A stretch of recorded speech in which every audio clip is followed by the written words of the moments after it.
Welcome to Make a Better PowerPoint. I am your hostess with the mostest, Bridgette Bryant. In this video, you will learn how to become the king of the pitch deck.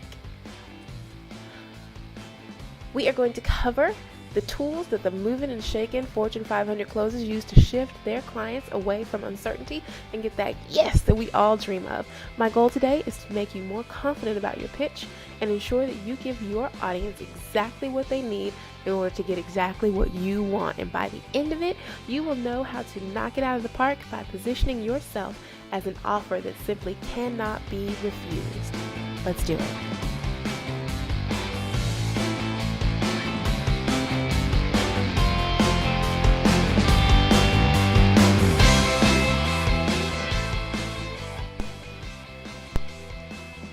Thank you for watching. We will begin by preparing to win. So how exactly do you do this? Well, the first step is to convince your investors that the market you're saying you can reach is there, meaning that it does exist. There are people who are interested in your product or your service, and you need to be able to show this as evidence, not just as an opinion, with quantitative and qualitative data, meaning research, statistics, things that are not refutable will be of utmost use to you in convincing your investors that you have a product that is viable, that there is a market of people who want your product, and that you're going to be able, and then you need to be able to show that you are going to be able to deliver that product to that audience now as well as in the future.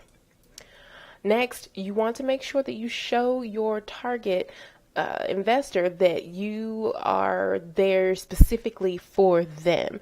In other words, you don't want to put off the vibe that you are here just to get money from whoever will give it to you. You want your investor to know and to feel that you want them specifically, something about them, their character, their expertise, their background, that there's something specific about them that is compel you to come and talk to that particular person and ask them something other than their ability to provide you with the money. If you can, you want to be able to show them that you have done this before. If you can't, then you need to show them how you have mitigated their risk in this new venture of yours. You don't want them to feel like they're coming into something brand new with you with no parachute. Provide any type of comforting evidence that you can, that this will not only, of course, be a worthwhile venture, but that they are safe as possible, that is, in getting into this agreement with you. With this preparing to win the pitch, what you're doing is you're making your idea believable, and you're removing that very first critical brick from the protective wall that your investor has most likely built up subconsciously over time. Now, to remove that next brick in their protective wall, you want to focus on your content. What you want to do is organize your message and develop focused content that you are presenting to them. So, for example, on the concept of pitching your product versus pitching your business itself, you don't want to focus too much on your background. You want to get straight to the point as quickly as you can. You want to stay focused on why your product is valuable, why, for example, it will become the next big thing. Okay. Next, you want to take that typical presentation pitch of presenting the problem and providing the solution. You want to kick that up a notch. And a couple of ways you can do that. You can show that you will be able to sustain a competitive advantage with whatever advantage you are now offering, telling your potential investors that, I'm unique because of XYZ. You want to be able to show that you're going to be able to maintain that, and that other people, other businesses are not going to basically be able to copy what you've done and then just do the same thing, and you'll lose your profitability due to competition. Another thing you can do to kick it up a notch is to consider preparing your entire presentation using the storytelling trend. The people use the storytelling trend because it is a great emotion generating response tool. Nothing provides you with immediate attention like a good story. No matter what the story is, good, bad, who cares? We were raised on stories, and there is just something about them that pulls us in. So choosing the right story, though, can do a lot for you. It can lower the walls of skepticism in your potential investor. It can cause a connection to occur. You can tap on something that's deeply true within that person and create an instant connection between you and them, which can in turn incite a feeling of trust. The next thing you want to do in developing your content is make sure that you focus on creating an offer that they can't refuse. Now, this is not impossible, and this is actually your main objective. You want to make support materials that can do this for you. An offer that they can't refuse is basically one that they can tell you're being honest and authentic. You've given all of the information. You haven't held anything back. You've addressed all of the top key metrics in determining the viability of a company, the sustainability, and its ability to scale. And you've basically answered all the basic things that are required in any startup to be successful. Now, in addition to what I've just said, there are a lot of other ways to do that, but it really to present yourself as an offer that cannot be refused. But it really depends on what you're pitching. So feel free to message me with a quick summary of what you're doing without including any proprietary information, and I can send you some ideas on how to do it. But in general, quantitative data, which we already mentioned, such as charts and things like what you see here, expert studies, topics of common knowledge, anything you know that your investors have a long history with that can be data that is kind of ironclad to them. In other words, something that they're already familiar with that you repeat to them makes you seem more trustworthy and like you've done your homework, and it's also an opportunity to connect with them on a ground that they already are standing upon, basically. And this you can show stats that show why what you do is needed, your product, why it's needed. Stats that are hard to refute, which support what you are doing, things that are, like I said, expert opinions, and then reasons why your vision fits in with where your investor is currently heading. Now, that's going to require some research on your part, but it's definitely well worth it, and it can be genuinely valuable to you. So what you want to do in this step is basically present your pitch to them in a way that lets them feel and shows them that they basically have nothing to lose by partnering with you. Once you've got your message together and you have started to build trust, the next thing for you to do is own the room. You can do this by making sure that they are listening to you. To make sure that your audience is listening, it's very easy. You simply start with a bang. You don't follow the old about our company, about our services, our clients, case studies, blah, blah, blah format. You want to say something that will jolt them to attention faster than a triple espresso.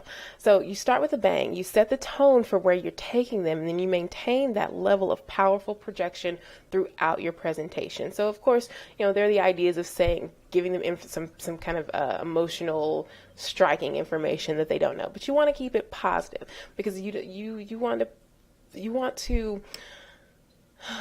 to press into your presentation only good things. You don't want to leave any room for anything else. So no matter how you start with a bang, make sure it's something positive, truthful, and related to the person that you're pitching to, something that is important to them.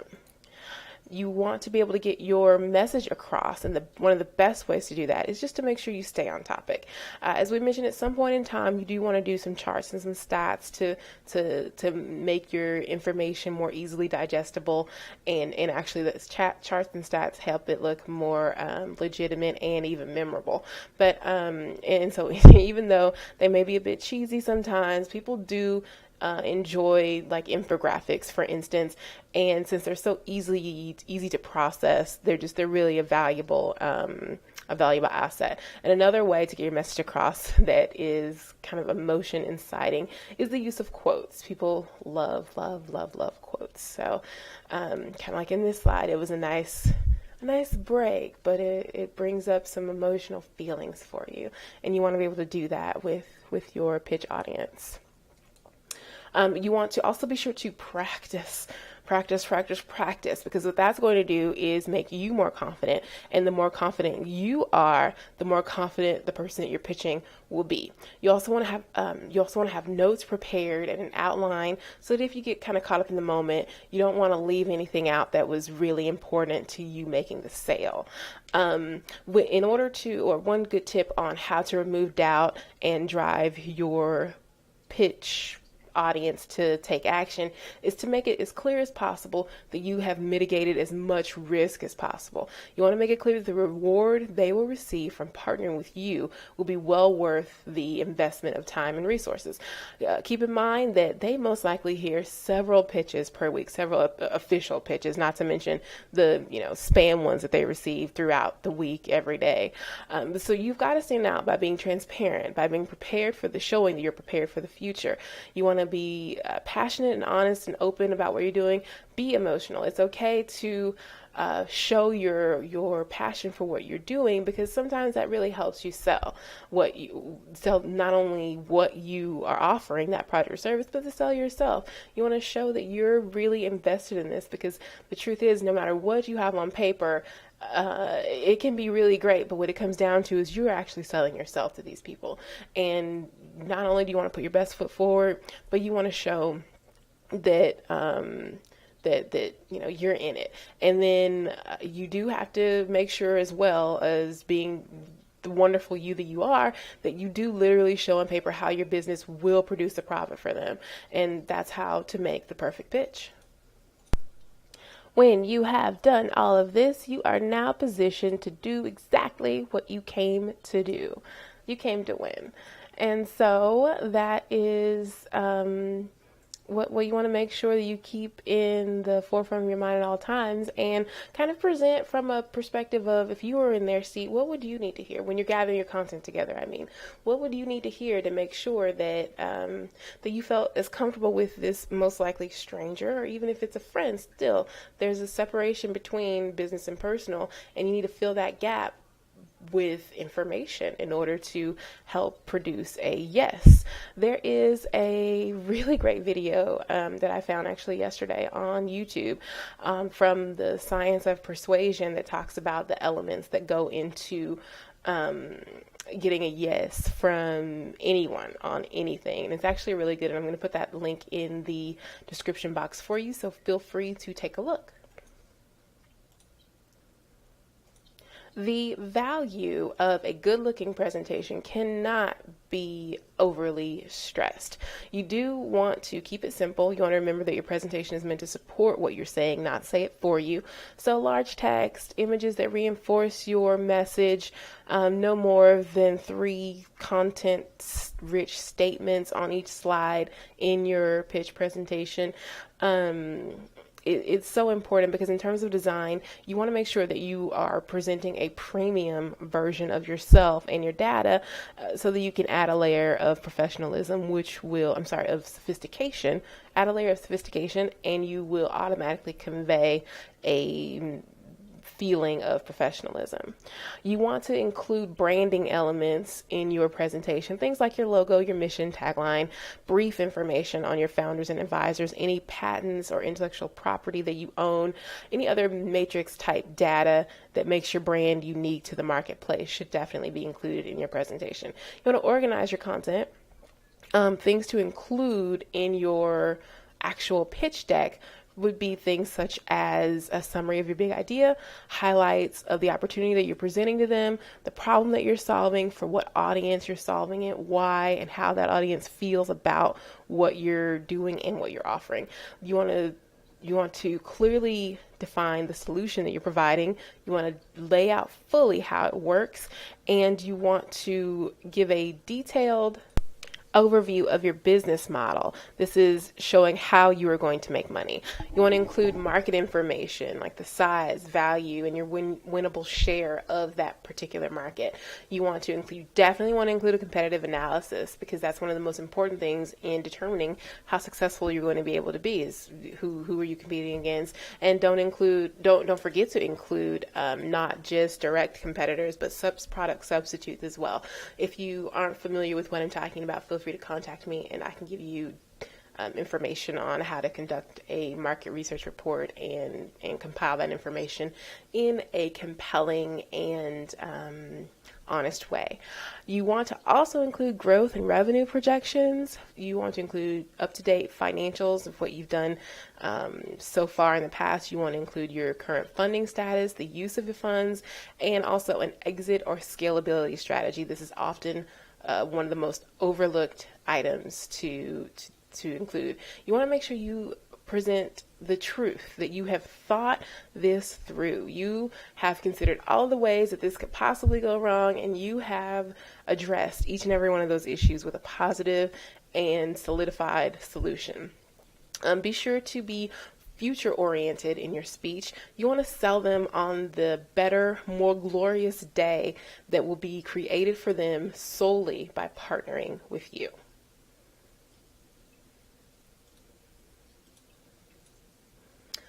The importance of a good ending can be a little bit overlooked. The idea of considering how you close when you're trying to close a deal is something that doesn't really get talked about. So we're going to cover it right here, right now. Really, honestly, there is not anything more important than your closing. This is because it's kind of psychological. The feeling that you leave people with in the end is what they're going to carry on forward with them. It's what's going to linger in their minds and hearts, and it's what they're going to, when someone asks, hey, what happened in the pitch, or hey, how did it go this morning? They're going to repeat that last feeling that you left them with. Not so much the words, it's the emotional compilation of energy that you manage to generate in them. So you want to make sure that it's the most positive, solidified feelings that you can possibly create. And so what you can do is kind of plan your closing. That's the best way to do it. And you want to start by first reminding them of what they've heard. For example, and when you're done with all of your data, that is the opportunity you have to be a part of the PowerPoint strategy development firm. For example, you want to summarize your key points. For example, we just cover the importance of and your ability to come on board as an integral part in helping the firm.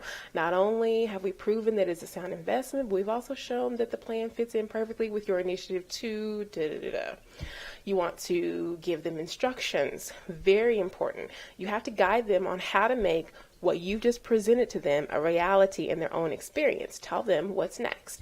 And then lastly, you want to politely give them the mic. I mean, after all, most investors have been itching to talk anyway. So this is the point where you let them. But from your standpoint, you want to make sure that you vibe a positive energy and an ensured nature in order to receive the same from them. So it's simple as saying, thank you. Are there any questions? If you follow these steps, you will be able to make a good final impression on your audience, which, by the way, is just as important as making a great first impression. So here are a few tips to help you be successful in your Q&A section. You want to make sure that you answer their questions non-emotionally, and do not worry about trying to defend yourself or your idea. The reason for this is that being defensive will work against you. You want to stay positive, stay on point, reiterate the numbers, stats, your verified projections, and basically you want to just use this as an opportunity to repeat all of your offer you can't refuse support material. Another very important thing, please remember that it is okay to say I don't know. You don't want to flounder around to answer a question if you're not sure, because it makes you look unreliable. In this case, if you are in a pitch and you happen to have a support staff person with you, let's say their name is Todd, and then your potential investor asks you a question that you don't know the answer to. All you want to do is casually delegate the question to Todd on the spot. Say, hey, Todd, could you take a quick look and find that information for me? Make sure to have a conversation with Todd about this ahead of time, because he needs to know that when he begins doing a quick search on his phone or on his laptop, however he's going to find this information while he's still seated, he doesn't want to get up and move around or anything like that. But he needs to already know that he needs to get the information from an irrefutable, trusted, and reliable source. Something like Forbes magazine, Entrepreneur, New York Times, a scholarly periodical, something along those lines. After you delegate to Todd, you want to tell your soon-to-be new investor that you'll come back to his or her question momentarily. Then move on to the other questions. If you don't have a support person available in your meeting, make a note right then on the spot. Make sure your investor sees you do it, and let them know that you will provide them with the answer immediately following the meeting, and then just do it. It's totally okay to say, I don't know. It's a good thing. And then to close it all up, after all the questions are done, you want to again repeat to them how to make this a reality. Don't use any type of salesy tone, just a practical reiteration of this is what's next. That's it. And then once you want to keep it positive, keep the feelings of positivity flowing, because that is what they are going to take with them. So then once you have created a genuinely positive feeling about yourself and your offer, remember the cardinal rule. On that note, thank you for watching. My name is Bridgette Bryant. I am a strategic presentation specialist. My job is to empower leaders like you to feel more confident when you give presentations and help you to achieve the response you desire. I do this by helping you with content organization and efficacy, delivering a powerful visual presentation that helps you be better understood, and that makes an emotional impact and connection. I am here to strengthen your ability to trigger a decision to take action from your investors and potential partners. So you can find me online through your favorite communication platform using the links in the description box. Thank you again for watching. I know you can do it. Go get them.